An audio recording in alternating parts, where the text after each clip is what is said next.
Hey everyone, download. Yes, we got a new episode of the Retro Gamers. Larry here. And Anthony here. And we're back to some old school gaming. We took a break with E3 last week, but we're back to the stuff that never changes. Yeah, right, exactly. Considering the fact that it's all history, we kind of can't change it, can we? No, we can't. So we know what to expect. What's going on, Ann? How you been? Oh, I'm tired. Let's just put it out there right now. A lot of touring the world, huh? Yes. I have once again returned from Japan. You should get an apartment over there. You know, I'm getting to the point where I feel like I should get rid of the apartment I currently have in the States and just get one over there, because it honestly feels like I spend more time there or gallivanting around the United States as well. So honestly, I don't know. Maybe I can live out of one of those, the storage rental. Oh yes, yep. You know, I'll just get a storage container, and then whenever I'm home, I can just go hang out there. And then you come back one day and you realize it's auctioned off. Yes, exactly. All of a sudden, I'll show up and I'll be on one of those like American Pickers. Yep. Storage wars. I think that guy got arrested. I don't know. All right, good. Well, it sounds like, and I have a feeling we'll hear about, because you did just come back from Japan. I myself, absolutely really nothing happening. So I did have last night, which we'll talk about a little later. The 80s. Yeah, I was going to say, you had your own fun. Yeah, I did, actually. 80s arcade and karaoke we'll get into a little bit later. It was actually a fun time, better than I thought it was going to be. But before we get with you, speaking with Japan, was probably the last trip or the trip before, you brought back Tamagotchis. Yes, I did. I mean, how is your Tamagotchi? Is he still alive? No, mine's dead. So if you can see there, no, I can't imagine why that would happen. You know what? Not for nothing. I had evolved 3 times. I was doing good with it. I was feeding it. It was annoying because when it wants your attention, it beeps. Plus, it's all in Japanese. So a buddy of mine, she actually sent me a YouTube video, so I was able to watch a tutorial. But either I overfed it or I woke up one day and it pooped a lot. And that killed it, because either way. And what stinks is... Wait a minute. Poops. Your Tamagotchi pooped itself to death. It could have, because what happens is the poop icon fills up the screen if you don't clean it, and that's the truth. And there was maybe like 8 or 9 poop icons on the thing. And then, now here's what's sad, because it really flashed back to when I was a child, because... When I was younger, I had yourself to death? Almost. Please, I could. When I was younger, I had a hamster, Snowball. I loved him. He was great. Had him for a couple of years. But he died in my hands. And this is the God-honest truth. I saw him in his cage in the tank, and I guess he was choking on something because he was kind of gasping for air. And I didn't know what he was doing at first, so I picked him up, and he looked at me with he was a little albino hamster. And he went, and then just died in my hands. Oh, wow. It was terrible. The Tamagotchi did the same thing. I went over to feed it. I heard it beep, because it calls you over to beep, and then it's like beep, beep, beep, beep, beep, beep, beep, and then you see a flatline. You see a gravestone, and what can only be it as an angel or something, or actually it looks like a UFO. But if you can, it's hard to see in the camera, but there's a gravestone. Oh, I see it. Oh my God, that is epic. It's been like that for about a week now. Maybe what's floating over there is like what killed it. Like it looks like a giant poop. No, I think it's its essence or something. That figure has been dead for a week. Oh man, I'm telling you, a story of my life. But yeah, so the Tamagotchi's dead, and I'm debating whether or not to start it up again. So I'll see. I need some morning time. I would love to say that I'm absolutely amazed, but this doesn't surprise me in the least. So now, 2 things I cared for died in my hands. 2 things. Yeah, do me a favor when I come to New York, don't shake my hand. It's gonna be a topic for my other show too. The better half. Yeah, just start wearing gloves at all times. Honestly, I have the reverse Midas touch. Everything I touch turns to crap. Literally, this thing crapped itself to death. Very true. How was your week? Oh, just another normal week in Japan. Is that even? I don't even want to know what a normal week in Japan is like. You probably don't. So this was trip number 7. Really? Trip number 7. Holy cow! Yes. Not that I'm keeping count, but it just so happens that I was looking at my passport, and I'm like, literally, my passport only has trips to Japan in it. Okay. Because I had renewed my passport right before I started traveling for work, and I was like, oh my god, I go, this is trip number 7, and I'm like, wait, how many months has it been? It's been 7. So one a month. Yeah, I've basically been doing one a month. Even though there were, I think it was March. I think March there were 2, but I didn't go in May. Like May was my only month where I did not go to Japan. Oh.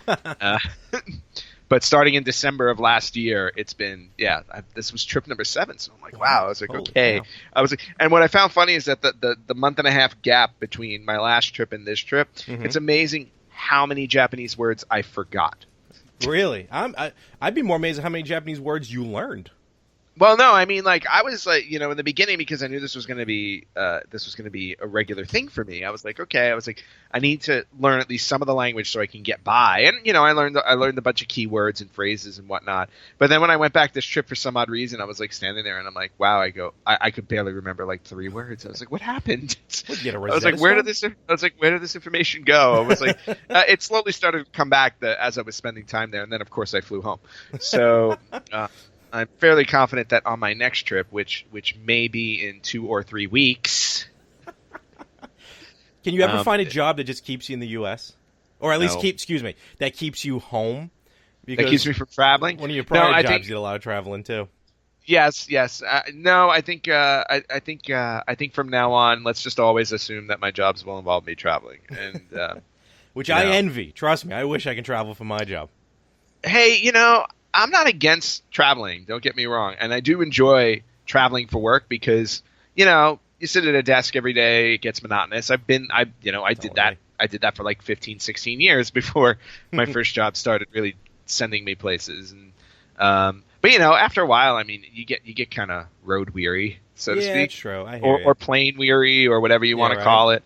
I mean, the bonuses, of course, are always like, when you fly enough and you get you get to bump up in status with airlines, and then everything's special. It's like I got an email this morning because spoiler alert, I'm flying again today. So, and we'll get to that in a second. But I got an email from American Airlines where it's like, ooh, you've been complimentary upgraded, and I'm like, I don't even have to do anything anymore. I was like, they tell me. I was like, which is a nice little bonus. And but every once in a while, it's like it would be nice to keep my feet on the ground just for a little while, just for a few days. So went to Japan, got back yesterday. Okay. And and the other cool thing about coming back from a place like Japan, where it's like from time zone wise, because I'm in LA, it's a 16-hour time difference. So when I landed yesterday, it was actually like hours earlier in the day. So it's almost like it's a little bit like my Saturday was a 41-hour long day. Because every time you mention that drives me crazy because I can't wrap my head around that. Well, because I mean, picture it. It's like my flight left Japan at 5:30 p.m. Saturday. Okay. I landed at 11:45 a.m. Saturday. Man. And then I just get to relive like half the day. Oh my god, that's a lot of plutonium. It really is, and it's very, very strange, especially when you especially if you're running around too and you're doing things. Because no sooner I stepped off the plane from Japan yesterday, my friend picked me up at the airport. Thank you, Harriet. But get off the plane, and then we grabbed food really quickly, and then I had to get changed and dress up a little bit because I had to go to the I didn't have to go, but I went to the movie premiere for my company for Despicable Me 3. There you go. Wow. No rest for the weary, folks. Let me tell you, I try and sleep it as much as possible, but the other half of this podcast, he keeps himself motivated and moving, which is why he looks good and I look like an oaf. But that's besides the point. Let's not get into that. But you know what? I'll be one of those people that like in like 3 years, like I'm just going to drop dead of a heart attack. Everybody's going to be like, I don't understand why. I go, he took care of himself really well. It's like, well, you know what? This is why. I'm literally running out my battery. So went straight to the Despicable Me 3 movie premiere, and I deserve I don't know. I did a prize, an award, or something like that. I did not fall asleep. Wow. In the theater. All and right. all I wanted to do was sleep. I was gonna say nothing to do with the movie, just the fact you're just physically tired. Yeah, like absolutely physically exhausted. But maybe the motivation of, oh, I'm surrounded by the entire like production crew and my coworkers and the owner of my company. That might have motivated me a little bit to keep me awake. I was like, giant minion sitting next to you. Yes, the giant minion sitting next to me. But it was really cool. Like, went to the premiere. The whole, pretty much the whole cast was there, and they got introduced before the movie, which is I know you would have loved to be in the same room as Steve Carell. Oh, totally. Yep.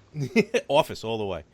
Yes, but that was really cool. And then after the movie, we went outside, and they had this whole big outdoor carnival set up for the premiere, which was cool. So there was a lot of stuff for kids to do, of course, since this is a kids movie. It's like a Ferris wheel, a T-shirt printing thing, skee ball, minions everywhere.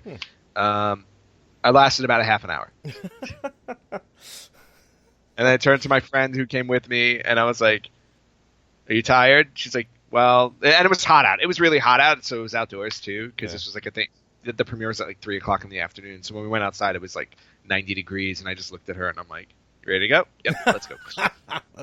let's do this. Let's get out of here. Yes. Well, plus I had to come home and do laundry because while I was in Japan on Friday, I got word that I needed to book a last-minute trip to Florida on Sunday. So I have to jump on another plane and go to Florida for a few days. So literally, I've spent 23 hours in Los Angeles between trips. Why should you even do your taxes for LA, for California? You should not even have state sales tax for you. No, they really shouldn't, because I technically don't live here. But anyway, just to get back to retro gaming, because I've been rambling on about travels.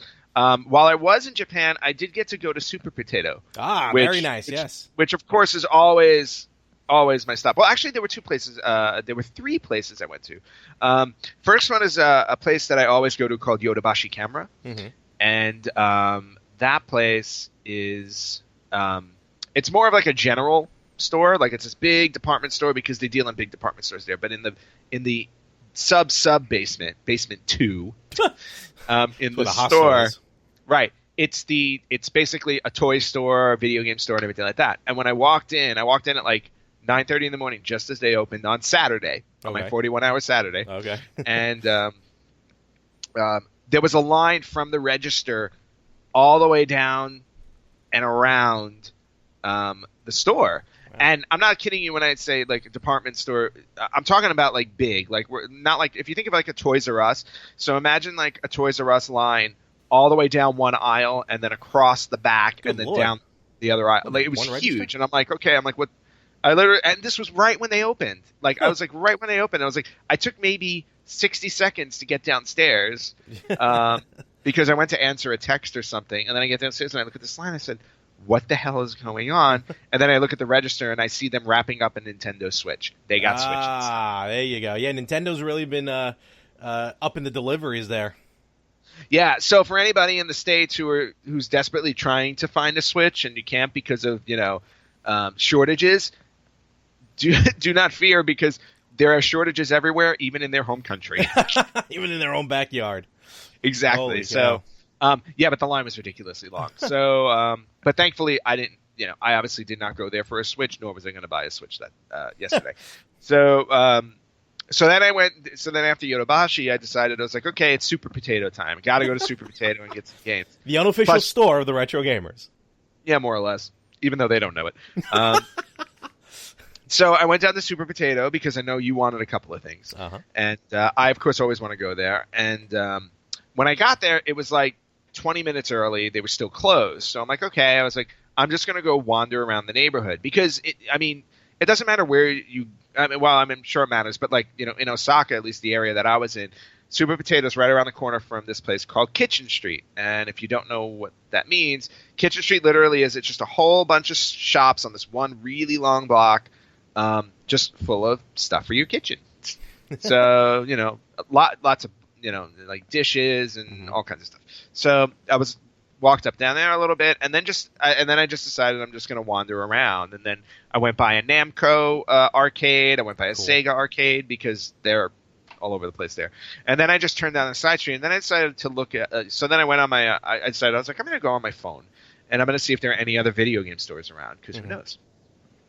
And then I saw one, and I was like, oh, okay, on my phone, and I'm like, I'll go there, and I'm like, wait a minute. I go, why does it say Super Potato?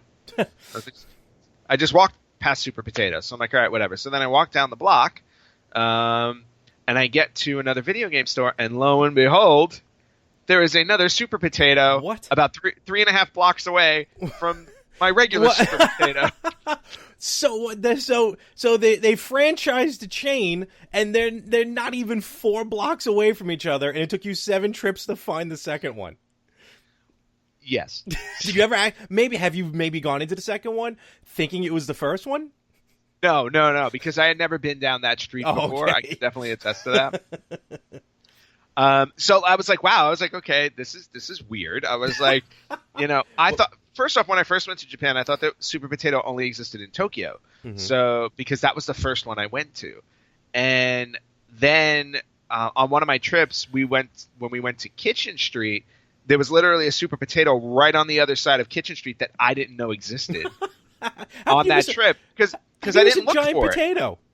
What? A giant personalized potato. Where's my bag? It's a giant potato, and I posted the picture online. But Kitchen Street was around the corner, and when we went to Kitchen Street, I went with my boss and coworkers, and we were like. We were just going up and down Kitchen Street. I had no idea around the corner there was a Super Potato and then I looked it up the following trip, and then I realized, oh, not only is there a Super Potato in Osaka, I was literally like 50 feet from it or 100 feet from it and had no idea. Now, lo and behold, I find out I was also about 3.5 blocks away from another Super Potato. So I wound up going shopping in that one since the other one wasn't open. That Super Potato opens earlier, which I'm very happy to find out, so I can go to that one now. Your day is now completely planned between these 2 stores within a 60-foot radius of each other.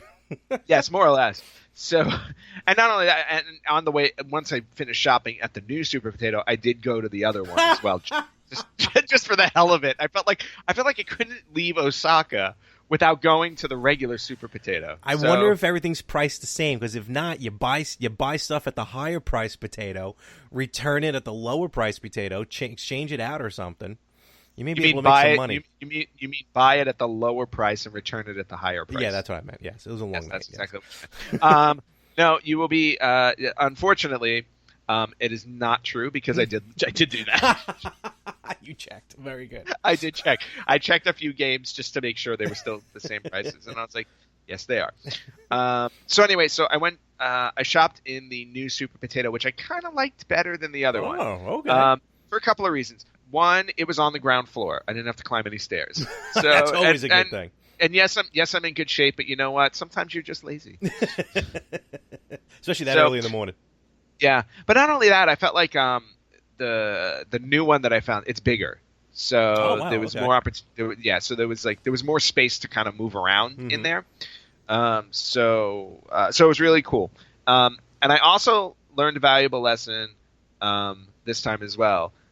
Unlike going to a store in the States where I don't necessarily have to have a plan on what I'm buying, right? I can go in, I can kind of browse, I can look around and see what I want to buy and then just pick it up. Don't ever do that in Japan. Fair enough. And the only reason why I say that is because if you don't know the language, you are not going to be able to find what you're looking for. Okay? Then I have no idea what I'm looking for. Well, exactly. So it's like, so I went in there to browse and I'm like, well, wait a minute. I'm like, I don't know what any of these titles mean outside of any games that were ported to America. It's like I can look at a picture for some of them. Exactly. And figure out what they are. But outside of that, I go, everything else is foreign to me. And I want to own Japanese specific games. So, yeah. So next time I go, I need to do my research ahead of time and even print out pictures, because trying to explain to the woman behind the counter that I wanted to buy video games based on pro wrestling was quite the chore. So, You try and lock up with her. A game like this. yes, exactly. So I pretended to throw a fist at her. It was this whole big mess. But anyway, so I did manage to get my hands on a couple of things, especially because you had asked me to buy you some stuff too. So for your Super Potato wish list, I got a wrestling game. I forget the name of it, but I don't know what it is. Oh, Tecmo. I wonder if that's Tecmo World Wrestling. Okay. It's not. It's definitely not Tecmo World Wrestling. All right. I looked it up online. I forgot exactly what it was. That's cool. But yeah, it was $2. Pretty sweet. Yeah, it's not bad. Yeah. Nope. Nice cover art. Okay. Yep. And I know you don't have a Super Famicom yet, but maybe if you buy one of those Retrons or something like that, eventually you'll get it. I thought you would appreciate Super WrestleMania. Oh, cool. Nice. I like it. And if you see the price, $1.80. Come on. It's $1.80. Ah, Hogan's on the cover and everything. I know. I bought myself a copy, but with the original packaging. You dog. Good move. Good move. Yep. And it was it cost me an extra 400 yen to get the packaging, so it was $4 for the box. $5.80. Nice. And then of course the one request you did have that I got my hands on, you got the Japanese version of Contra. Nice, love it because it's like nowhere. Holy cow, that's like $60. I'll take it. Can't find the game anywhere. It's not on any virtual console. The only virtual console it was on was Contra 4 for the DS, and you had to unlock it. And even that still. I don't know. It's kind of wobbly on playing it on the handheld. So I can't wait to play that again on the big screen. Yeah, so there you go. You've got your stuff. Awesome, good stuff. I'm happy about that. And just for fun, I got you a little gift too. I got you a Super Potato pin. Look at that, a pin, a Super Potato pin. Look at that mascot. Oh, he's adorable. Oh, I want to bake him and slather sour cream all over him. Well, I don't know, with the expression he has on this pin though, and his position, and to keep with the theme today, I got you this one specifically because I thought he was pooping. Oh. He does. He's trying to dropping out some chavs. So there's your haul from Super Potato. Oh, that's awesome. Thank you very much, sir. Mine was exactly the same, except I got a different pin where he's kicking, he's kicking and winking at me. You almost look like Buddy Christ. Kind of, sort of. And then they only had one copy of this, or at least they only had one copy I accidentally found, so I got it for myself, but I got the WrestleMania the arcade game for Super Famicom. Oh, nice. All right, cool. No, that's cool. Good so, stuff. so that was my Super Potato trip. All right, not bad. I will inform you, unfortunately, they had a Virtual Boy for sale. Fortunately, nobody bought it, because nobody would rightly do that. Nobody would waste their money on that. And I did not buy it for you. Oh, how much was it? But you will be happy to know that it was like $550. Oh my god! All right, maybe it was better off. Yeah, exactly. I'm like, how far will you go for a Virtual Boy? The bottom line is nowhere. I'll have a Klondike bar for one. Just like everything else. Anything else Virtual Boy related, go nowhere with it. We'll find out come August. Why? What's the in Expo? August? Oh no. Yes, that's right. Log out of the Retro Gaming. Make sure to buy one in front of you. Yes, and I don't know if I told you, my flights are booked. Yes, sweet. So I will be coming to town for the Long Island Retro Gaming Expo. Retro Gamers Reunited. Yes, finally. I'm about as excited as playing Mario Tennis for Virtual Boy. Wow! How dare you, sir? Well, guess what? You have to now find a hotel. Oh yeah, no, I already got that booked. It's called Mom's House. Oh. And, hey, let's mention it real quick. Long Island Retro Gaming Expo, August 12th, August 13th. And, yes, the Retro Gamers will be there live. We're going to live stream. We're going to live podcast now that Facebook, as soon as I can figure out so my phone doesn't reboot on me every time. But we'll live podcast. Why not? And, that'll be interesting. Then everybody can hear all of our mistakes. Exactly. Hey, well, why not? You know how little edited this show truly is? Short of the interview with Anthony C., which was heavily edited. That's the first time. I must have spent about 45 minutes editing that interview for content and for PG reasoning.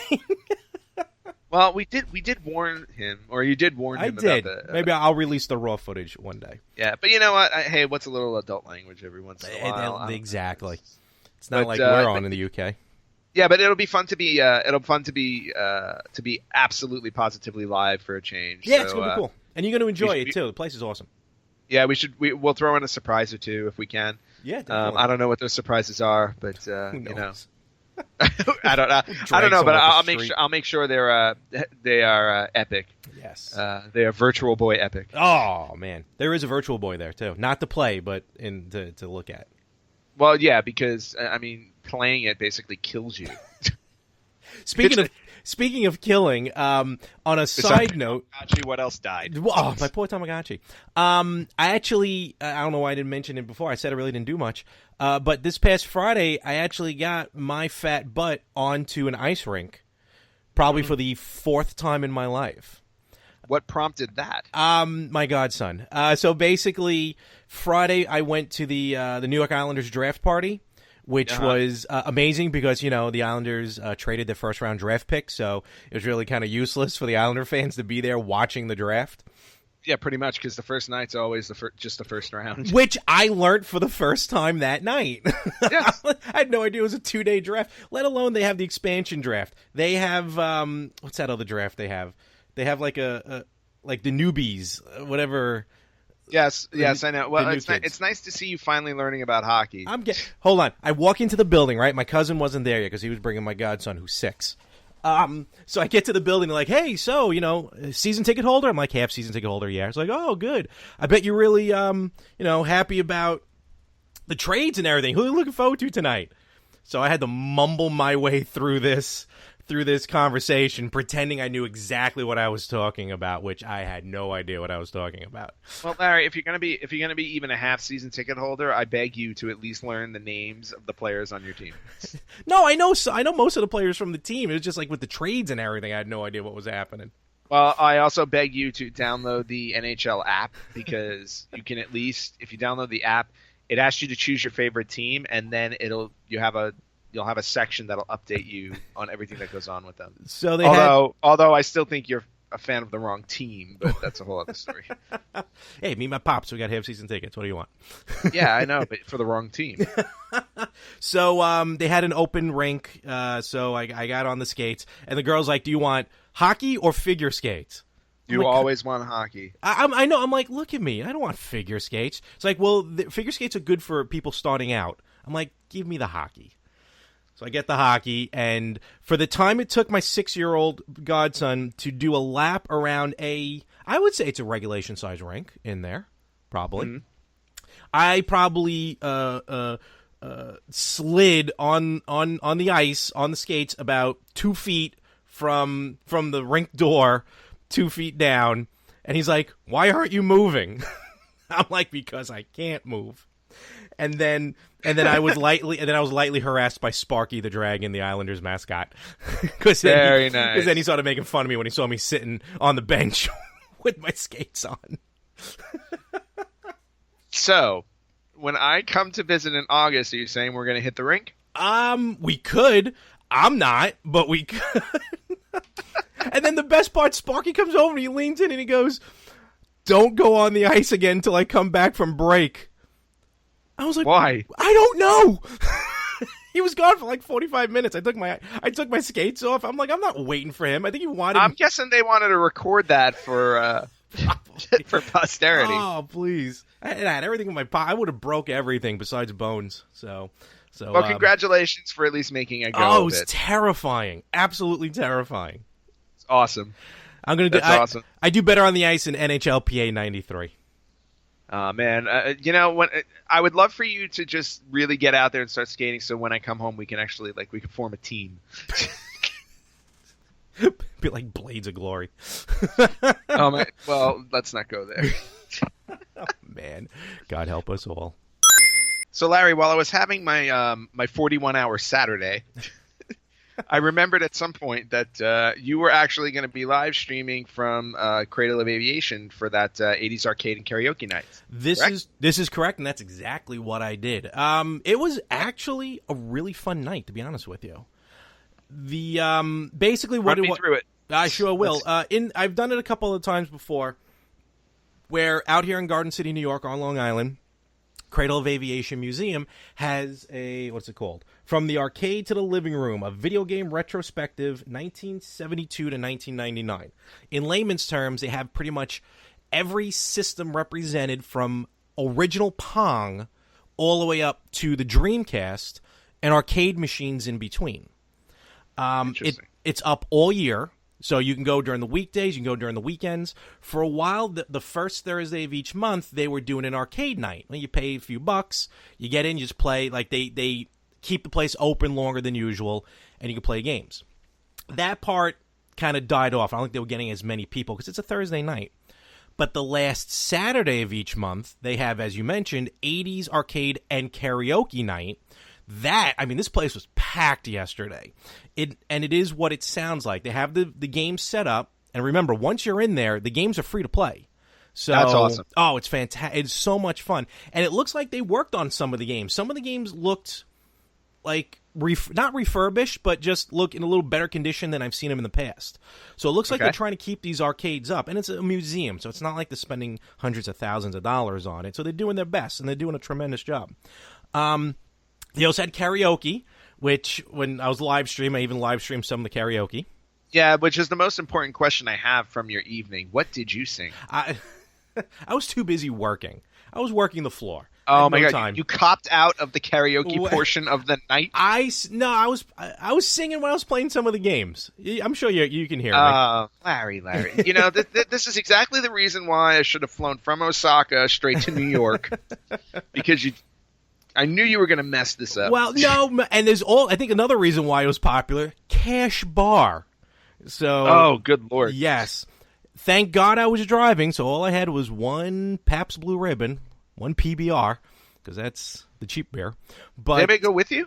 Yes. Actually, our honorary retro gamer, Glenn, who helped me out the first time around, he came with me to help film. So he helped out. Very nice. Thank you, Glenn. Thank you for putting up with Larry for the evening. So, and then also what was there was the Long Island Retro Gaming Expo. They were represented. They had a whole other section. Like there was more games than usual that were temporarily set up for this night. So they had a whole free play section of Mario Kart 64. They had Double Dragon 2 for the NES was playing. Nice. TMNT2, the arcade game on NES. I played that. That brought me back big time. I love that game. Some Halo, and then they had a Super Nintendo Street Fighter 2 tournament, which I'll get into in a moment. So, did you play? No, I wasn't in tournament because I was actually there representing to live stream it, which I did. And the Cradle, I think that was one of the ones that the Cradle of Aviation actually shared. So thank you very much, Cradle of Aviation, for sharing the video. Yes, I did see 30 seconds of that video in my exhausted stupor last night. So we get there, we got there a little early, kind of to peruse, see where everything was. And then pretty much at 7 o'clock when the doors open, the doors open and it's just, people just started coming in. It was great. It was good to see that number of people to come out, to play games, to have a good time. It's just, I really, if you're on Long Island, I highly recommend to go one Saturday. It's the last Saturday of each month. It's well worth it. It's just a good time out. But because of my interaction last time I was there with Ms. Pac-Man, because there was a lady there who would not get off the machine and insisted on doing a two-player. Yes, and insisted on doing a two-player game, which I destroyed her in. Nice. So I beelined it for Ms. Pac-Man straight off the bat. And I'm happy to announce that I wasn't the first one to play the game that night, but when I played at about 7:15, 7:20, up until we left at about, I think ran to about 11. We left at about 10:15, 10:20. My high score stood the entire night of 140,420. Wow. Or was it 142,000? I thought it was 142,000. You know what? I'm looking at it right now. 142.40, which is, of the 3 times I've documented playing Ms. Pac-Man because of this podcast, that is my highest to date. Nice. Congratulations. So, thank you very much. And I kept going back like a madman, kept checking on the score to make sure it was still Just there. to make sure it was yours. Yeah. It was still there. Nope, still number one. It stood the test of time. They had some updated games. They had the Simpsons arcade game was there. That's new. Awesome. They had Q*bert. That was a new one that was there. I love Cubert. They even had a tabletop, like the cocktail table centipede. Oh, wow. Sweet. Yep. Yeah, that and a Very Popeye cocktail tabletop. Popeye, which I almost picked up at Super Potato. Oh, nice. What else did they have? And so it was cool to walk around, cool to see everyone playing games. There's a wall, if you've seen the broadcast before, there's a wall of NES games, about, I would say maybe 7 or 8 NES games. And the wall is painted like the castle from Super Mario Brothers 1. So they have Super Mario Brothers, which they actually play on a Famicom, an actual Famicom. You can play Super Mario Brothers on. That's which is awesome. cool, yeah. It's different. Then they have Mega Man, Castlevania, Duck Hunt, but the last game is always kind of different. So when I walk in, I hear this music, and I'm like, why? I hear this music that sounds so familiar. DuckTales. So they actually had DuckTales on the NES playing there. That was a popular one. I got to play that for a little while as well. Well, of course it was. DuckTales is probably one of the most well-liked game on the NES. One of the best, period. It's definitely up there. I would rank it top 5. So, if not top 3, in my opinion. Wow. So, we should probably do that one week, is come up with our own little personal top 10s. I've never sat down to do that. So, and then I played a bit of Legend of Zelda, Link to the Past. Nice. Which is funny. And unfortunately, I heard, so this is a story I heard, they had Super Metroid there that you can play, but I didn't see it there, and instead they had Mighty Morphin Power Rangers on Super Nintendo that you can play. On Super Nintendo, yes. So apparently some, we'll call him a bad person for PG purposes, apparently swiped the Super Metroid game from the crate. Not that night, but at some point. This is what I heard. Somebody stole the Super Metroid game. Yeah, stole the card. This is what I've heard. I don't know if it's true or not, so let me just throw that out there. But I heard that someone took it and they replaced it with Mighty Morphin Power Rangers, which it stinks that someone took a game from a museum. It stinks they took Super Metroid, but kind of happy with the replacement. I was going to say, that's not exactly a suitable replacement for Super Metroid. I didn't mind. I liked it. I thought it was pretty good. Okay. And then walked around to the other side, and that's where the Street Fighter II tournament was. And the Long Island Retro Gamers Gaming Expo, they really did this tournament good. It was sweet. They had 4 televisions set up. It was it was Championship Edition, because you got to play as the bosses. Okay. I thought it was going to be more tournament bracket. They had eight people there, 8 guys, and ended up being round robin, which worked out good for the tournament. Not so good to be able to try and stream and track, because they would play all 4 games at the same time. Oops. So I did kind of keep bouncing around. Like if I saw one game start, I'd focus on it, and then I'd bounce around between them. But all in all, it was it took about 40 minutes or so for them to work. And what did the winner get? As far as I know, Prosperity, and that was about it. So, it was cool. But he did go undefeated. Oh, really? Yes. So and who did the champion use? I'm assuming the same character. They had a lot of rules to it. Like it had to be if you won the game, it was best 2 out of 3 games. You know what I mean? So each game is 2 out of 3, but then you had to win 2 out of 3 games. Right. If you win, you had to keep the character. If you lost, you can change the character. Guess which character was?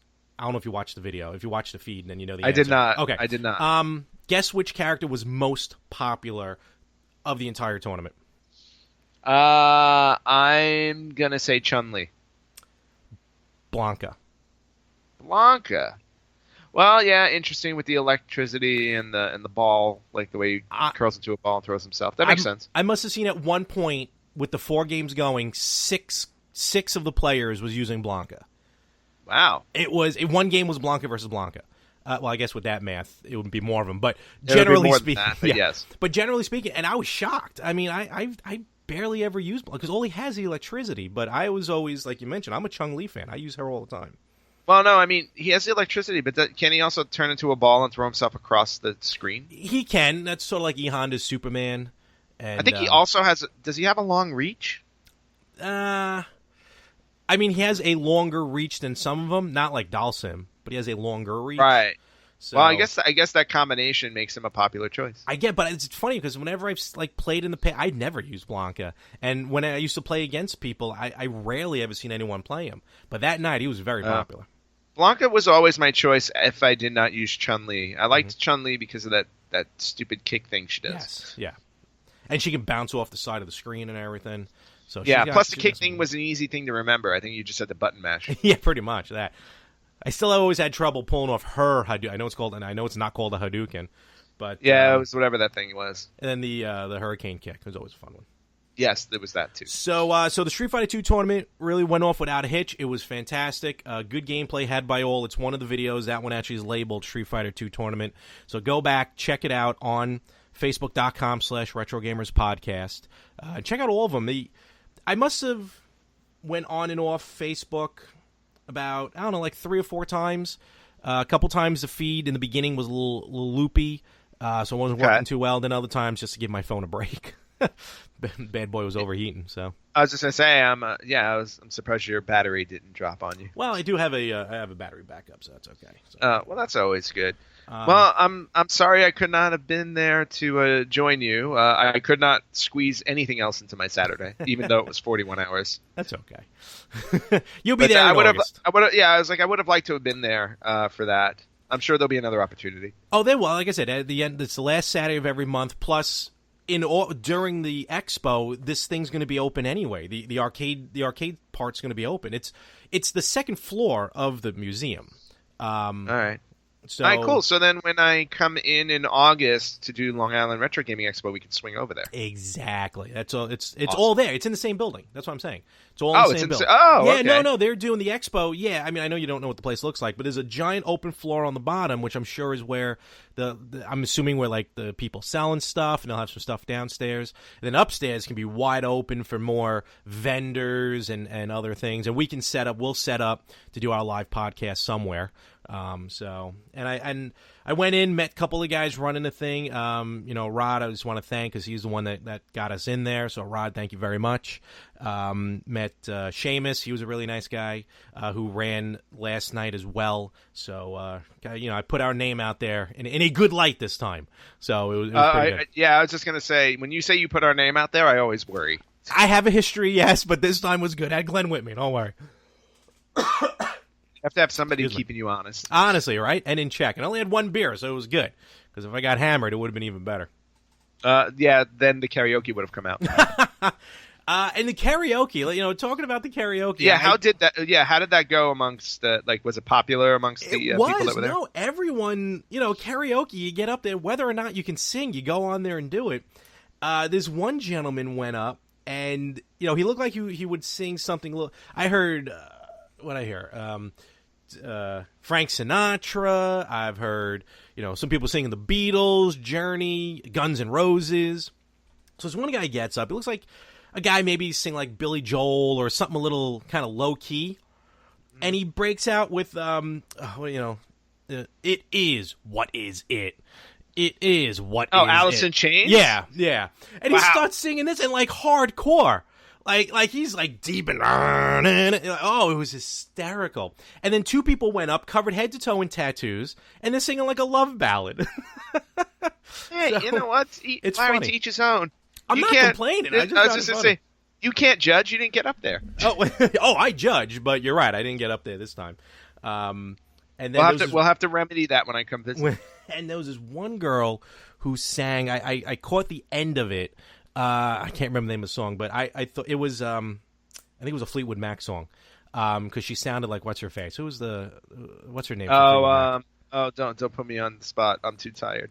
You know what I'm talking about. What's her name? Yeah, exactly. No, I know exactly who you're talking about, and it's killing me. But I can't. I'm not kidding you when I say I can barely think today. So I thought it was just the original recording, but I went over. I saw this girl blasting away with Fleetwood Mac. I can't remember the name of the song, but she was good. So I'll give her credit on that. So all in all, it was a good time. I even did a little broadcasting from my own page on Facebook, More365. Hey-o. So I would like to definitely go back. Maybe this time just go back as just a fan and or just a regular person. Stevie Nicks. There we go. Thank you very much. I was thinking Stevie Winwood, but I'm getting two people confused on that one. So, no. Jesus, that took me way longer than. I can name that tune in one note. So, oh my God, I can't name anything today. I hope to be back. Hope to get some of my buddies out there next time. I'm hoping to do one in July. I think August is going to be the expo, so I don't know if they'll do one in August, but typically it's the last Saturday of each month. So. Very cool. Well, I'm looking forward to actually attending that one of these days, and I'll make sure I prep a karaoke song accordingly. Fantastic. So there you go, the 80s arcade and karaoke night from the Cradle of Aviation Museum, which then will lead into the Long Island Retro Gaming Expo, August 12th and 13th, 2017. Get your tickets. Go to liretro.com. Get them now because you get $5 off, so might as well do it now than at the door. And tell them the Retro Gamers sent you because it's not going to help you any. It's just fun to get our name out there. All right. So, last week we did a lot of E3 talk, Microsoft, Sony, Nintendo, some stuff about the new Xbox One X. That we did. But, kind of out of nowhere, right at the tail end, a new contender entered the ring with a console for the first time in decades. Yeah, and our apologies for not bringing it up last week, but it kind of snuck by us that news. So lo and behold, hello Atari. Boy, I haven't heard that one in a while. Yeah, Atari. Does everybody know who Atari is? Good. I'm glad you don't. Atari. Well, they still make games. But they do make games, but they also they haven't made a console since. God, was it early the Lynx? 80s? The Lynx. Jaguar, I forgot about those.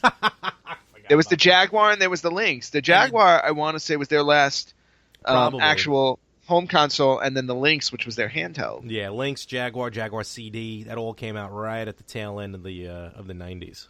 Exactly. So we're talking over 20 years without a console, not counting the little flashback ones that they've released. Not the plug. But Atari came out of left field and announced that they are releasing a new console. No other information outside of that, though. None whatsoever. That's why this thing's very much a mystery. Was it now temporarily at least being called? I don't know if it's officially called the Atari Box or something like that. Yeah, they're calling it the Atari Box at the moment. I would assume they would want to change the name of that because there's a certain console on the market that uses the word box. Yeah, right. I feel like they kind of own that. The Atari Box is a better name than Xbox One X. Yeah, I think almost anything is better than the Xbox One X. I swear. I'm happier with TurboGrafx 16 over the Xbox One X. So this Atari Box, again, it's just shrouded in mystery. Really, the teaser trailer, if you will, was just the Atari logo. I think there was a little bit of wood paneling in there. Yep. And if this thing, in final form, if this thing doesn't have some sort of wood paneling on it, I'm going to be very upset. Well, I was actually thinking about it a lot because, again, all Atari said was they're making a new console. The trailer didn't reveal anything. So, and of course, the first question that pops up in our minds is it going to be, a modern generation console, or are we talking about a retro gaming console?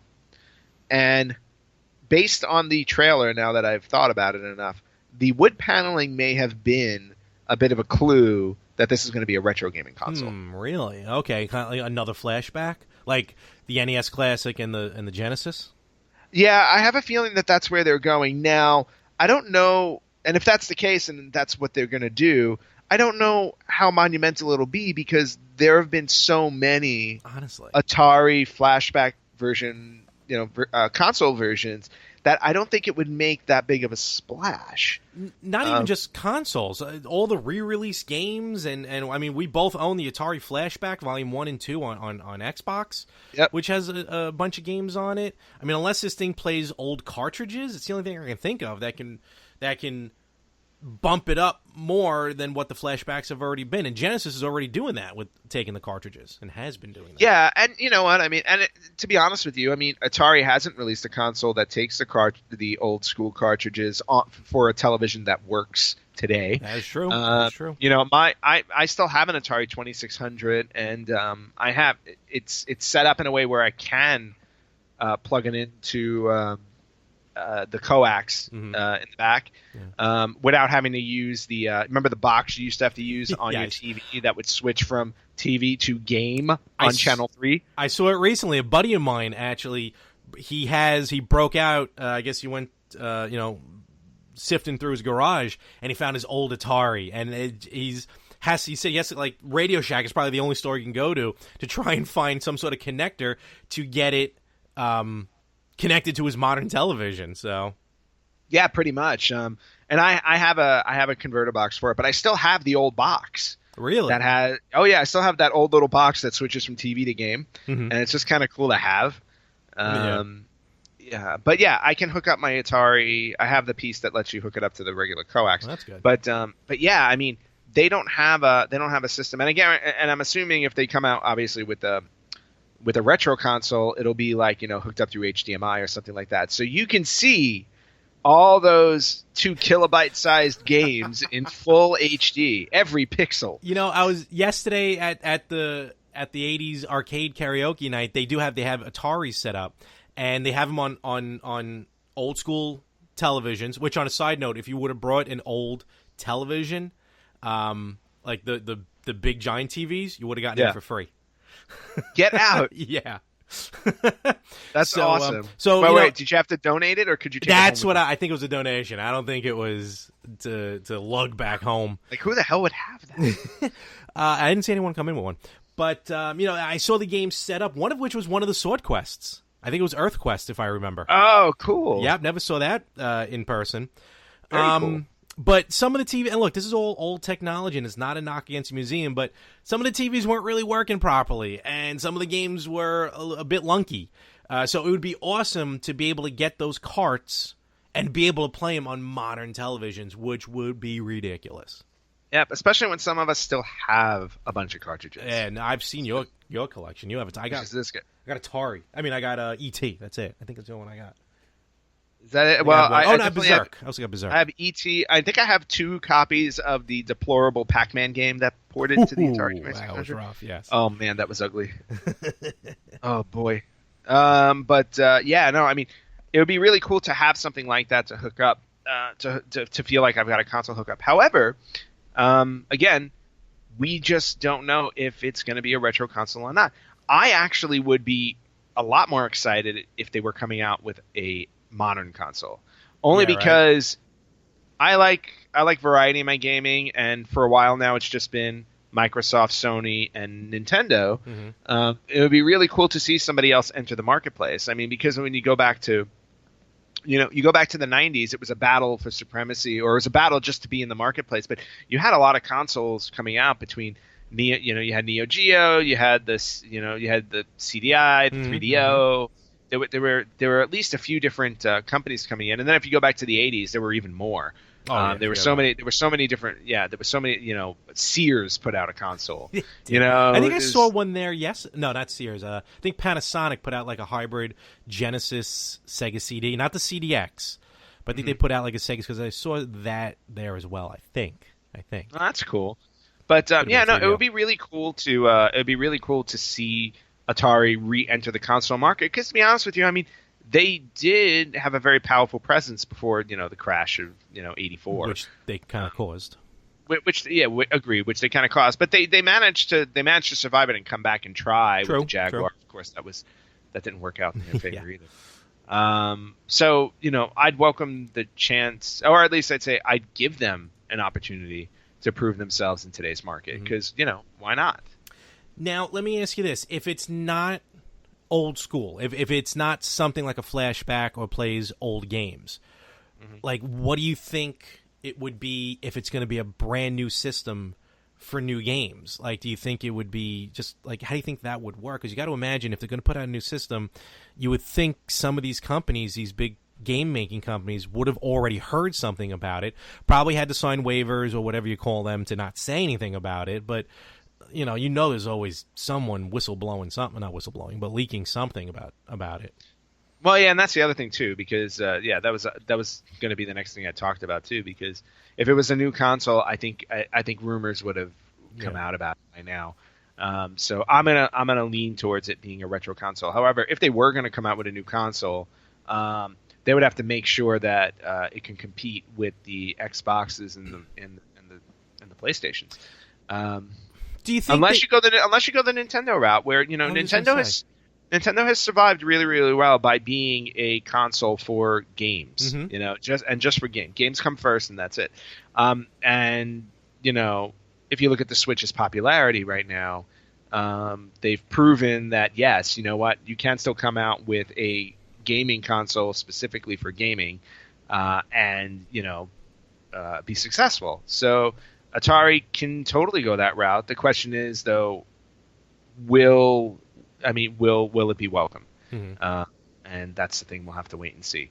Okay. I though am going to lean towards it'll be a retro console with games inside of it and the ability to play cartridges. Okay. All right. If it was, let me ask you this. If it was, and this is all speculation, don't get me wrong. If it was for brand new games, would you like to see it go with physical media, or maybe something that's like completely online only? Oh, that's an interesting question. When I say online, like you download or maybe even stream games, maybe even have maybe it's like a Steam. I was just gonna say, are they gonna go the Steam route? It's entirely possible because, to be honest with you, when you think about it, we have our major consoles with all the with the latest graphics and all that stuff, with your Xbox and your PlayStation and your Switch. But a lot of gamers are playing I don't want to say simple games, but I want to say you know what I mean, like they're 16-bit games and Flash games and things like that, where it's not about the big 3D graphics or anything like that. It's just that they're really good games. So I think it's absolutely plausible for Atari to come out and do something like that, because people are playing those things, especially on phones. Phones are, people play a lot of games on phones, and you'd be surprised on how small and how simple those games can be, and yet still be ridiculously successful. Like this is going back a little while, but what was it, like Fruit Ninja, which was basically slicing fruit. Like, just simple games like that are so popular that I think that would be something different and welcome. I play, like, on the phone right now. I'm playing a game based on Office Space, the movie Office Space, and all you do is just you click boxes. Staple things? No, not like that. You have to keep planting the virus to keep getting the money. The virus they planted. You just keep buying. You keep buying floors in the building. You keep buying viruses and stuff. And then every now and then you got to burn down the building, and then you restart it, but you make more money off of it. But all you do is just pressing buttons. It's not strategy. It's not fighting. It's not racing. But it's games like that are really taking off with the cell phones. But Sega has another idea about cell phones, which I think is going to put them really ahead of the game with cell phone games. Yeah, and I believe you are talking about what they're calling the Sega Forever. Yep. I don't know what to call this exactly, a program or whatever. But yeah, Sega just came out and announced that they are releasing all of their, or a large portion of their classic games on cell phone for free. It's wild. And right now, 6. I know before we started recording, you mentioned 5, but I actually have 6 games already downloaded on the cell phone. Okay, and which games are they? So let me just do this. They are Sonic the Hedgehog 1, Fantasy Star 2, Comics Zone, which is a great game, Altered Beast, Kid Chameleon. Awesome. And which I think they will incorporate into eventually Sega Forever, Crazy Taxi from the Dreamcast. Nice. Yeah, and that's probably of the 6 that you just mentioned, that's probably the coolest one out of the bunch, to realize that they're going to be able to put Dreamcast quality games, that type of that game. It's going to be great on your cell phone. Yeah, which is kind of awesome. And if you look at their website, they basically show all of the systems that they're going to be releasing games from on your mobile phone, and it's not, obviously Genesis was their most successful console. Oh, totally. But we're talking Genesis, Sega Master System, the Sega SG-1000, which came before the Sega Master System, Sega Saturn, and like you said, the Dreamcast. So, I mean, that's a lot to pull from. And they're all free. Yeah. I mean, what more can you want? All you got to do is download them. Here's the catch. They're free to download. They're free to play. But there's advertisements, like before you play the game, there's going to be an advertisement probably in between levels. So let's face facts, you spend $2, it's ad-free. But beyond that, yeah, you're right. A complete download, free download. And some of these games, not all of them, but some of them are even downloaded on if you have an Apple television, Apple TV. I know Sonic 1 automatically downloaded to my Apple TV, so I can play it right on the big screen. Oh, that's kind of cool. Yep. And there's a lot of controllers now that hook up to the iPhone. This is also for Android. I know there's a lot of controllers as well that hook up to Android phones. So you don't have to have, because I hate playing on the screen, like a controller on the screen. It's ridiculous. Yeah, that's got to be annoying. But yeah, no, it supports wireless Bluetooth controllers, which is awesome. So I may have to get one of those wireless Bluetooth controllers. Yeah, and you're also able to, on your cell phone, you're also able to save your game progress. Yes. So you don't just have to play it through in one shot. Apparently, there are also going to be leaderboards for scores, if it's already there. And you can play them offline as well. You don't have to be online to play them, which is really cool if you're somebody like me who travels a lot. Yeah. You have to get yourself a Bluetooth controller. Exactly, and has a lot of time to kill. Well, I'll be honest with you. I'm not a big phone. I don't play a lot of games on my phone. Why? Not like this, at least. Yeah, and to be honest with you, one of the main reasons is my phone constantly runs out of memory because I use it for work. Oh, so I can never clear space. But the second thing is that I just don't think of using my phone for video gaming only because I bring my Switch with me. I've got that Pocket Sega handheld console as well. So I've always got games with me outside of my cell phone. Mm-hmm. In fact, I think the only cell phone game I currently have that I've kept is Pokemon Go. Oh, really? And that's just because I go to because I travel to Japan so much. I'm always like, ooh, which Pokemon can I catch that don't exist in the States so I can lord it over. Have you done that yet? Like, have you caught any over there? Oh yeah, exclusive over there. I think so. Oh, cool. Because there are some that only exist in certain regions. Yes, that's true. Yeah, so like yesterday, and I don't know if these or the other day when I turned it on in Japan, I caught a Voltorb. Okay. A Voltorb.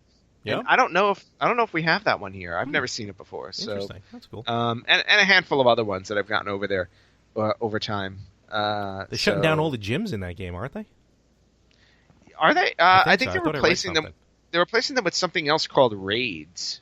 Oh, sounds. And I have no idea what they are, to be honest with you, because I literally will turn it on just to catch a few, and then I shut it off. I don't do anything else. I just do it. I just do it for the hell of it. You got to get the Pokemon Go wrist adapter, so you don't have to turn the game on. Just when you're walking, it vibrates. I think it catches them automatically or something. Yeah, no. I don't have it on. I know that's available on the Apple Watch. Yeah, no, I definitely don't like it that much. But circling back to Sega. Yes. Sega. Yes, Sega. Sega. Yeah, so this is intriguing enough where I'll probably download one or two and play for sure. I'm looking forward to other games that are coming, and right now, if you go on forever.sega.com, they have obviously all of the information on it. It looks like the next game that's going to be coming out is I can't remember the name of the game. It's a tennis game though. Tennis. Virtua Tennis. It might be Virtual Tennis. I don't know. But they have a picture of it, but no link to it, so I can't really click on it. Why am I type in Forever and Forever 21 comes up? I've never shopped at Forever 21. Yeah, so that's just revealing. Here we go. Classic Games Collection. Okay. Yeah, not really saying much about you. How dare you? No. Well, look, it's you. I mean, when I look, I expect everything. When I search for Forever, you know what comes up? Sega.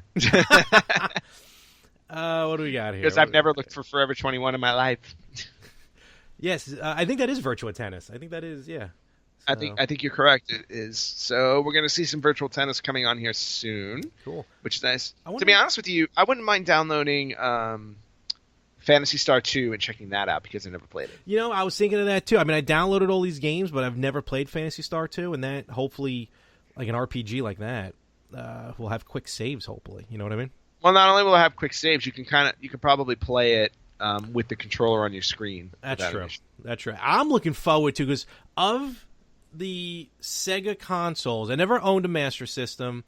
I never owned the I keep forgetting the name of it, the one before the Master System. The SG-1000. Yeah, that one.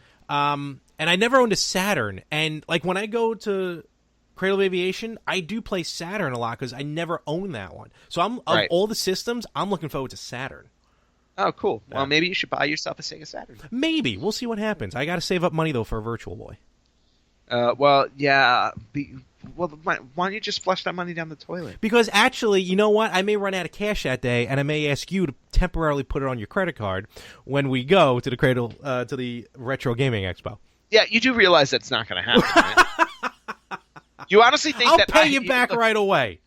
Look, you know what? Not only do I not want my credit card sullied with the concept of purchasing a Virtual Boy, but I honestly think that all credit card companies would automatically decline said purchase, whether you have whether you're going over your balance or not. So if you have an Apple, if you have an Android phone, check out these games. Again, Sonic the Hedgehog 1, Phantasy Star 2, Comics Zone.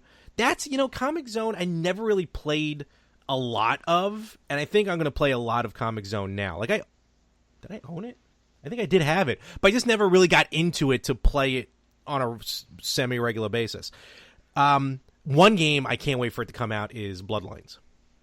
Castlevania Bloodlines. Oh, yes, Castlevania Bloodlines. Well, and you are not allowed to play that until you finish Castlevania 2. Okay, which we got to talk about soon because we're going to have a meeting. We'll throw it out here right now. Next month in July, Castlevania the anime is going to debut on Netflix. Quick unrelated side note, Glow on Netflix, amazing show. Even if you're not into wrestling, because it's like how the show started. It's a comedy, but it's how the show started. So it's not the actual like wrestling episodes. Right. Fantastic. Even if you're not into wrestling, fantastic to watch. 10 episodes. I binge watched it yesterday. Allison Brie, Mark Maron, amazing in the show. So that's that. But Castlevania anime, I forgot. I think it's late July when it debuts on Netflix. So me, Anthony, and Josh from Victims and Villains, we're actually going to be at some points live streaming some Castlevania games each. And I really, really do not want to play Castlevania 2. It is so boring. And I have to play it separately from this Castlevania crossover. I think you need to continue Castlevania. I really want to play 3, or if I can find I already called dibs on 3. Did you? When did you call dibs on 3? When I talked to Josh. I don't remember being part of this conversation. It's on our messenger. That's because it's on our messenger. I said I was going to play Castlevania 3 because, to my knowledge, I don't remember ever playing it. The two of you talking, I'm at work and I can't check it till like the end of the day. Right, so he's playing Castlevania 1, I'm playing 3, which leaves 2 for you. I think I downloaded one of the Game Boy Advance games. So we'll see. Well, no, you're playing Castlevania 2. You do not have a choice. Oh, I can play the Wii version. Remember Castlevania Rebirth? Yeah, no, you're playing 2. You were supposed to have finished Simon's quest months ago. I'm aware. You have not finished his quest. You will forever be doomed to sit through what a horrible night it is to have a curse until you finish this game. Do I dare restart it from scratch and play it in one playthrough? No, because we're not going to live stream for that long. All right, we'll talk about it. That's a meeting later. But anyway, check out Sega Forever on your cell phone, and while you're at it, and everybody keep on the lookout for more news on this Atari console that's coming. All right, it's that time. We're going to wrap up the show. And what happened this week in gaming? Nothing worth mentioning. All right, good night, everybody. Yeah. Oh. So, no, don't ever look. If you couldn't karaoke at karaoke night, then you can't karaoke on our show. So I don't want to hear any singing from you whatsoever. Oh man, I got the boot. I got gonged. You did. Have you seen the new? You will Dungeon? always be gonged by me. Haven't seen the new one yet. I gotta watch it. You have the singing voice of a virtual boy. What? What happened this week in gaming? All right, this week in gaming. Okay, we're gonna start all the way back in 1982, so 35 years ago. Wait, is that right? Yeah. All right, fast math. 35 years ago in 1982, we got Space Quest on the TRS-80. Wow, TRS-80 sounds like a calculator. It might have been. No, I believe it was more like a computer gaming console. So the TRS-80 Space Quest, All 1982. Right. Interesting. We're going to jump a few years to 1985 on the Famicom in Japan. Okay. We got the debut of Elevator Action, which I loved. Game is fantastic. Absolutely love that game. From the minute you rappel in. Yep. Such a fun game. It was, and actually when I yeah, don't do that. But yeah, it was actually reminding me. I'm like, that would be a cool game to live stream because I haven't played it in forever. I have it on the Wii Virtual Console. I have it on the NES. Oh, look at that! Well, you won. I have the cartridge, the actual cartridge. So maybe one day soon, when I'm not gallivanting around the globe, when you have time, I will sit down and live stream. Awesome. Some Elevator Action. Awesome. Jumping to 1 year later in 1986. Okay. Also on the Famicom in Japan, Choplifter. Oh, nice. All right. Yep. Pretty good. 1987. So 1987 for This Week in Gaming is my favorite year. And you're going to find out in a moment. Well, first off, we had on the Famicom in Japan, Bases Loaded. Oh, now, okay. I was not a big baseball fan.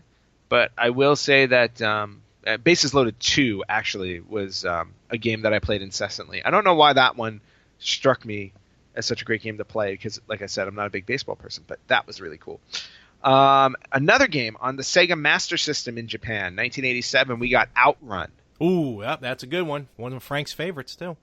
Yes, I remember playing that arcade game. Yeah, right. And I believe Outrun is one of Frank's favorites. So he'll be happy to know that in 1987, 30 years ago, I'm sorry, 30th anniversary. Oh, there you go. Of Outrun. So Sweet. Happy 30th anniversary, Yay. Outrun. Hooray. Now, this game came out in 1987 on DOS. And I know we didn't do a retro spotlight this week, but I'm going to spend a couple of minutes talking about this game. Because it was enough to make me look up a little bit of information on it. So in 1987 on DOS, we got the release of Astro Tit. Do I have to bleep that out? I'm not 100% sure. Well, no, but I mean, it's a game title. It is a game title. You're correct. What? Okay. So interesting. So Astro Tit on DOS. And bleep it twice. To learn a little bit more about this game, I'm going to read the instructions that were posted when you start the game. Alrighty. So here we go. Sure, they were small, furry, and more than just pets, but who'd have thought they'd telepathically bond together with one purpose in mind, the extinction of mankind. By peeing in our water supply, they released radical unknown drugs which unlocked our telepathic abilities. Unable to control these new powers, man is laid siege by his uncorked seeds of desire. From the sky fall symbols of mankind's biggest hang-ups, destroying everything in their path. Hold for a moment, because I'm not done. All right. Destroy falling objects with your penis. You start with 2 sperm and will die when you run out. Every time you hit, you lose 1 sperm. Time will restore up to 2 sperm. Use your condoms to avoid being hit. Condoms stay on for a limited time. I'm assuming this game was sold in a specialty store. I can only imagine that that's true. Happy 30th anniversary. Wow. Astro Tit. All right. Well, there you go, folks. Jumping 2 years. I don't know why we're continuing. We should just end on that. But all right, keep going. Yeah, I should have closed with that. But flush we're this gonna out move of our on. system. Go for it. We're gonna move on. 2 years later, 1989, on the Famicom in Japan, we had a game called Murder Club. Ooh. I don't know what it was, but it just like the sound of it. It was also released on our favorite console, the Sharp X68000. Official game console of the Retro Gamers. Yes. But Murder Club, 1989. Okay. Moving on to 1990, there was another one on the list that I found interesting, only because I think it's something I would have liked to have heard of. Mm-hmm. But 1990 on the MSX. Okay. I would love to tell you that I know what the MSX is. I've heard it. Yeah, I've heard of it. But yeah, I'm not 100% sure. But on the MSX, Twilight Zone Volume 4. Ooh, interesting. So I had no idea that there was anything Twilight Zone related in terms of the gaming world, but apparently, and I don't know. Yeah, and to be honest with you, I don't know if Twilight Zone in Japan is the same as Twilight Zone in the States. I would like to assume that it is. So I need to do a little more research on this one, but I think it was based on the Twilight Zone TV series. But that was released this week in 1990. Okay. Also on the Sega Genesis in Japan, we got Ghostbusters. Oh, nice. And another game on the Sharp X68000 in 1990. I pulled this just for the title. Can Can Bunny. Like dan, dan, dan, dan, dan, dan, like that Can Can? I don't know. Oh, okay. Well, Can Can Bunny. Check it out. Can Can Bunny. I mean, I don't know. I choosing between Can Can Bunny and Astro Tit, I decided to do research on Astro Tit. So that kind of won out. Fair enough. Or should I just say Astro Bleep? What? 1991. Okay. On the Famicom in Japan, Bomberman 2. Very good. On the Game Boy in Japan, Final Fantasy Adventure. Ooh, very nice. I think I have. And then in the good old US of A, on DOS, we got Duke Nukem. Oh, sweet. I didn't know Duke Nukem was that old. Oh, yeah, yeah. 1991 old. Yep. Very interesting. And then on Neo Geo in 1991 in the US, King of the Monsters. Oh, I classic. Love that game. All right, we're going to jump 2 years to 1993 on the Super Nintendo in Japan, Dragon Slayer. Ooh, all right. And then also on the Game Gear in Japan, Shining Force, The Sword of Haya. Never heard of it. Yeah. But it's Shining Force and makes me interested. Very much so. Yep. 1994 on Genesis and Super Nintendo in Japan, Super Street Fighter 2. Fantastic. That introduced some new players. Yep, 1995 on DOS Unreal World version 2.071. Okay, that led to the Unreal Engine, so that works. Exactly. Also in 1995 on Windows 3.x, we got Hard Evidence, the Marilyn Monroe Files. Interesting. Kennedy did it. Yep. Moving on to 1996. You get for singing Happy Birthday to the President. That's right. 1990. Yeah, maybe Jackie did it. Ready for my close-up, Mr. DeVille. Bang! 1996 for the Sega Saturn in the U.S., Road Rash. Oh, cool. On Saturn. Sweet. On Saturn. I loved Road Rash on the Master System. Yeah, right? Actually. Road Rash was an awesome game. Yeah. 1997 on the N64, one of my favorite games on the N64, Star Fox 64. Classic, absolute classic. That's that Rumble Pack. Yep. No, wait, yes, Rumble Pack, yeah. Yes, the Rumble Pack. It came with the Rumble Pack. Jumping to 1998 on the Sega Saturn in Japan. Okay. Castlevania Symphony of the Night. Oh, wow. I forgot it came out on Saturn, yep. Yeah, I completely forgot that it came out on Saturn because I owned it on PlayStation. Yeah, man. On Windows in the United States, Final Fantasy VII in 98. Okay. Your PlayStation in Japan, a game I'm sure you would love to own, Hello Kitty's Cube Frenzy. Cube Frenzy? It's weird. Yeah, let's not go into that. It might be related to Astro Tit, and I don't want to go there. Stop saying that. What? It was a legitimate game released in 1987. I've been to the movie. Last 2 times I went to the movies, there's Green Band trailers, but they're definitely getting away with a lot more language in the Green Band trailers. So I guess we can start to get away with a bit more language here on the Retro Gamers. Yeah, I don't think it hurts. Especially when look, we're just doing our journalistic diligence. We are. For retro gaming, we are so. Definitely. And there was a game called Astro Tit. Stop it. Ash for tit, Ash for tit. We're continuing in 1998. Okay. On the PlayStation in the United States, Grand Theft Auto, the first one. 98? I thought that was a few years earlier. On PlayStation? Maybe it was a re-release. I don't know. No, it was probably. Wow, okay. Cool. All right. Also on PlayStation in 1998, Spice World. Yep. You owed that, don't you? Oh, I have no problem admitting I was a huge Spice Girls fan. I will say that right here, right now. Did you blow $50 on the Spice World game? I did. It was a terrible game. It was one of these, like Shocking. Britney's Dance Beat and Bust a Groove and stuff like that. Had nothing Except to do. Bust a Groove was a good game. It was. Spice World had nothing to do with the movie, and not much to do with the second album, except the songs. So I already own the album. All right, let's move on. 1999, N64, Command and Conquer. Ginger left. Oh, Command and Conquer, very good. Also on N64, Pokemon Snap. Sweet. And also on the N64, Quake 2. Oh, okay. Yep. And then for PlayStation, we got Driver. Oh, that's a good game. Which was a great game. I remember Frank used to talk about that one or Carmageddon. But no, Driver was a fantastic game, yeah. Yes, it was. All right, jumping to 2000, we got Marvel vs. Capcom 2 for the Dreamcast. Nice. Great copy of the game. Now, interestingly enough, the same week in 2000 on the Dreamcast as well, you got Street Fighter 3 Double Impact. So, interesting that they competed against each other. Street Fighters, okay. I have a feeling Marvel vs. Capcom 2 won the battle, though. Just me saying that. Also on PlayStation 1, Digimon World. Digimon, Digital Monsters. And on N64, Army Men Air Attack. Oh, Army Men. I think I owned one of those. They were all right. They weren't the best, but it was all right. Yep.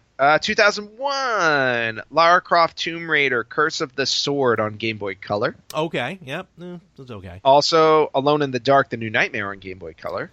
Great game, horrible movie. Yes. And since we were talking about Atari this week, the Atari Anniversary Edition was released on Windows in 2001. Oh, cool. All right. One of the many editions right? They released with Atari games. Yep. Also on Game Boy Advance, a game I would expect you to own, Hot Potato. No, I did not own Hot Potato. Okay, but you own Spice World. Yes. Can I interest you in some Astro Tit? Also in 2001, on the Dreamcast, someone please explain to me what this game is about. Stupid Invaders. Not Space Invaders. What was that on Dreamcast, did you say? On Dreamcast, Stupid Invaders. Weird. All right. The epic, and here's the tagline, the epic adventure of 5 incredibly stupid aliens. Well, that kind of puts it on Front Street. Yeah, that kind of makes me want to buy it. Yeah, I definitely want Stupid Invaders. All right, moving on to 2002, Stuntman for PS2. Oh, I remember that, yeah. That was a weird one. Yeah. Mike Tyson's Heavyweight Boxing for Xbox. There you go. Tyson getting back in the ring. Jumping to 2003, Indiana Jones and the Emperor's Tomb on PS2. I like that game. That was a good game. It was a good game. Yep. Pirates of the Caribbean on Xbox okay. and on Game Boy Advance. Alrighty. The Simpsons Road Rage on Game Boy Advance. Oh, on Game Boy Advance. All right. Yeah, I mean, it was a rough game overall, but. And Star Wars Galaxies and Empire Divided on Windows. Interesting. 2004 on the Xbox, Outrun 2. So long to get a sequel. Yeah, exactly. What did I say? It was 30 years ago, 1987. About, yeah. So 2004. That took a while. Yep. On PlayStation 2, Galactic Wrestling featuring Ultimate Muscle. Oh, Muscle. I used to love those things. Yep. And then on Xbox, PS2, and GameCube in Canada. Canada, eh? I thought I'd throw a Canada one in here. Spider-Man 2. Okay. All right. And then on Windows in 2004, we got Super Granny. I'll leave that there. 2005. Justice, one denture at a time. Yes. 2005, Xbox, PS2, GameCube, and Windows. Fantastic Four. Oh, okay. Probably based on the original movie? Excuse me. Not the Roger Corman movie. No. Based on I don't know. I guess it was. Yeah, by then probably. Yeah, and then on Nintendo DS, Tom Clancy's Splinter Cell: Chaos Theory. Oh, nice. And on Xbox in Japan, Conquer Live and Reloaded. That was a good one. Sequel to Bad Fur Day. That actually wasn't a bad game. Bad Fur Day is a great game. Actually, Live and Reloaded? No, I don't think that's a sequel. I think that's actually a remake of Bad Fur Day, if I remember now. Oh, okay. Yeah. Great game if you've never played. Yep. Conquer's Bad Fur Day. Pick it up. 2006, we got Micro Machines on PSP, PS2, and Windows. Ah, the old PSP. Pirates of the Caribbean: Dead Man's Chest on PSP, DS, and Game Boy Advance. Mm-hmm. And Pirates of the Caribbean: The Legend of Jack Sparrow for PlayStation 2. Alrighty. And that wraps up This Week in Gaming. I hope you guys enjoyed that one, specifically Astro Tit. If you want to see how that game plays, there is a video on YouTube. What? Find it yourself, people. So we're going to wrap this week up. Xant's got to catch a flight again. I am off to Florida. Oh, my God.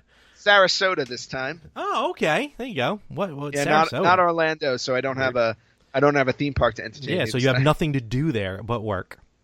Yes, work and game. I will be. I'm bringing my Switch. Very good. Very good. All right. As I have to. Insanity. So, actually, you know what? While we were recording this, I'm going to be honest with you. I got a text from a friend of mine. Looks like I may be heading over to the flea market over here by me. So I may do a quick lap around, see what's available. All right, cool. If you see anything that I'm interested in, text me, and I will purchase it through you. In the air, but we'll see what happens. Nah, not really. If I leave in a little while, I was going to shower. Okay, well then, let me know what's there because I definitely. I will. I love games. No doubt. So beyond that, check us out, facebook.com/RetroGamersPodcast. Check out the website, theretrogamers.com. And also check out our Instagram page, as I was posting on it last night, _RetroGamers. Yep, I was not posting at all because I was out of the country. Yeah, that data rate's going to kill you. It definitely does. There's no question about it. And we're going to catch you all next week, everyone. Ant, safe flight. I'll catch you next week. Thank you. I'll catch you on the flip side of Florida and Vegas. You go. Oh, my God. All right. We'll talk next week. Good night, everybody.